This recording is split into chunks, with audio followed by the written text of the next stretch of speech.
When you start bleeding in pregnancy, it can be a really scary experience.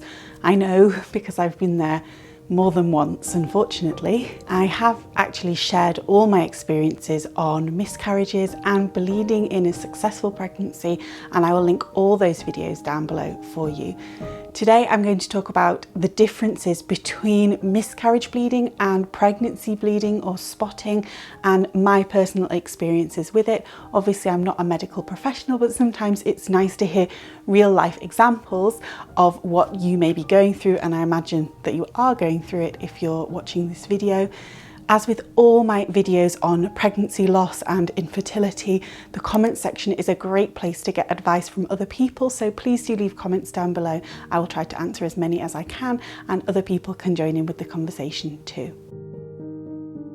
Let's start off with talking about the differences in bleeding between miscarriages and early pregnancy bleeding in my experience. So with both miscarriage and early pregnancy spotting or bleeding, I started with light brown bleeding. When I went to the toilet, I wiped and it was there. It wasn't very much at all. If I hadn't have looked at the toilet paper, and I am a chronic toilet paper observer because of everything that's happened when I'm pregnant, I probably wouldn't have even noticed. With miscarriage, that light brown spotting turned pink, and then within 24 hours it had turned red and was full blood.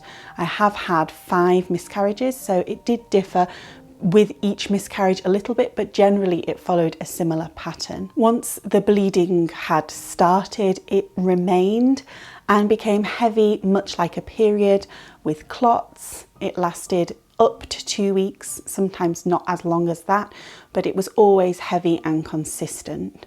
I'll talk about the other symptoms that came with that bleeding a little bit later in the video. With early pregnancy bleeding and spotting, I actually had a subchorionic haematoma, and that is covered in my pregnancy bleeding video. But basically I had a pocket of blood in my uterus which was bleeding and causing me to bleed. So that bleeding started out exactly the same as the miscarriage. The difference for me that it was on and off bleeding. So some days I would spot and some days I wouldn't. The bleeding did change from brown to being pink. It was never dark, deep red, but it did go kind of a pinky red. But it would sometimes be there when I wiped. The next time I went to the toilet, it wouldn't be there, and it would be on and off like that. Some days I would have bleeding quite a bit of the day, other days I would have no bleeding at all, and then it would start again the next day. And it was very sporadic like that over a course of several weeks.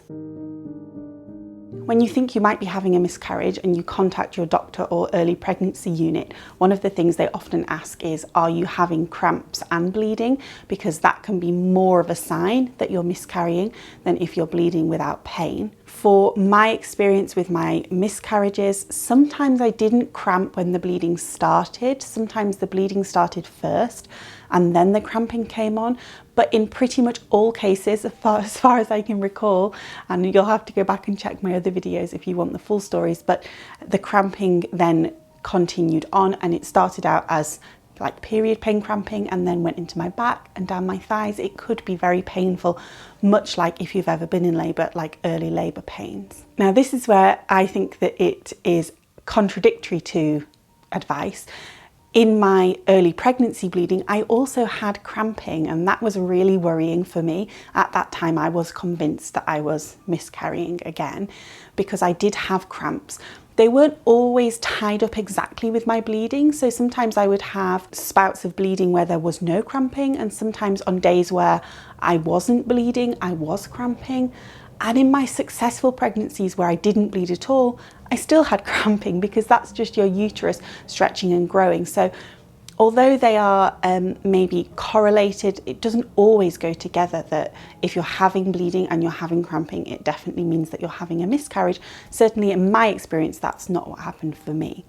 The cramping was slightly different, I would say, in that it was always quite mild cramping. It was never incredibly painful, and it wasn't across my back and down my thighs as much as with my miscarriage cramping. With pregnancy tests then, when I was miscarrying with each of my miscarriages, apart from with my first, because I just simply wasn't aware that I was having a miscarriage, because it was a missed miscarriage, so we didn't find out until the scan that anything was wrong.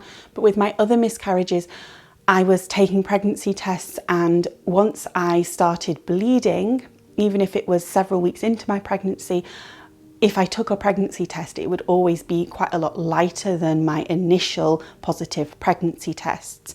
Those pregnancy tests would then actually tend to get lighter over time if I did carry on testing. There is some kind of, I don't know if it's an urban myth about the hook effect. If you have experience with this, you can leave it in a comment below.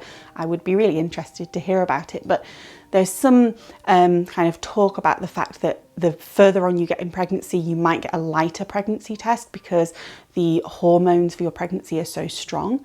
In my personal experience, that's never happened. I actually did a pregnancy brand test video when I was pregnant with my most recent child, and I'll leave that link down below as well, and you can see how dark the tests are actually when I was further along in my pregnancy. When I was having my early pregnancy bleeding, the tests remained strong. That was that pregnancy I was just referring to then with the pregnancy test video. My pregnancy test remained strong throughout my bleeding, even though I was bleeding. I actually stopped testing after a while because it's not very good for your mental health, but when I was doing so, they did remain dark and they never got any lighter. Finally, let's talk about scans. Once you start bleeding, and whether it is a miscarriage or whether it is pregnancy bleeding, you will probably be told that there's not much that you can do and you just have to kind of watch and wait. That is true in a sense, because if you are having a miscarriage, there's nothing that they can do to stop it. If you are having early pregnancy bleeding and there's another cause though, they might be able to prescribe something like progesterone or aspirin. That's certainly what I had, to reduce the amount of bleeding, or in some cases, some research shows that it may reduce the risk of having miscarriages altogether. Anyway, they will tell you that you probably can't do anything. However, you can go for an early scan, depending on where you are in the world, because I know not all of you are here in England like I am. Here in England, we have the NHS, obviously, and you can go to the early pregnancy unit for an early scan. Depending on your NHS trust, they're normally quite good and accommodating with doing this from 6 weeks pregnant onwards. Some places aren't so keen on doing it so early, so you can always go for a private test, and I suppose that must be the case anywhere in the world, that you can go for a private ultrasound scan early on. You have to bear in mind that you may not see a heartbeat when it's so early on. That doesn't necessarily mean that anything is wrong though. So in my early pregnancy bleeding, I went for an early scan because I was convinced I was having a miscarriage, and actually the scan showed that there was a fetal pole. So that's like a tiny, tiny little baby, but doesn't look like a baby. It's just like a little bunch of cells basically, and there was no heartbeat. Then I went back a week later and there was a heartbeat, which obviously showed progress. When I was having my miscarriages, and with my miscarriage, I was already 10 weeks pregnant at that point, and the baby didn't have a heartbeat. So at 10 weeks pregnant, obviously all babies need to have heartbeats if they are going to survive. However, with my early pregnancy where I had the bleeding, I was so early on that sometimes at 5 or 6 weeks there isn't a heartbeat, and that doesn't necessarily mean that the pregnancy isn't viable, as they say, that the baby isn't going to survive. It just means that it's too early to see anything. If you'd like to watch my positive, successful pregnancy bleeding video, then click here for some positive good news to keep you feeling optimistic. If you want to learn more about my multiple recurrent miscarriages and what we did to have pregnancies after those, then I will leave all the links for them down below.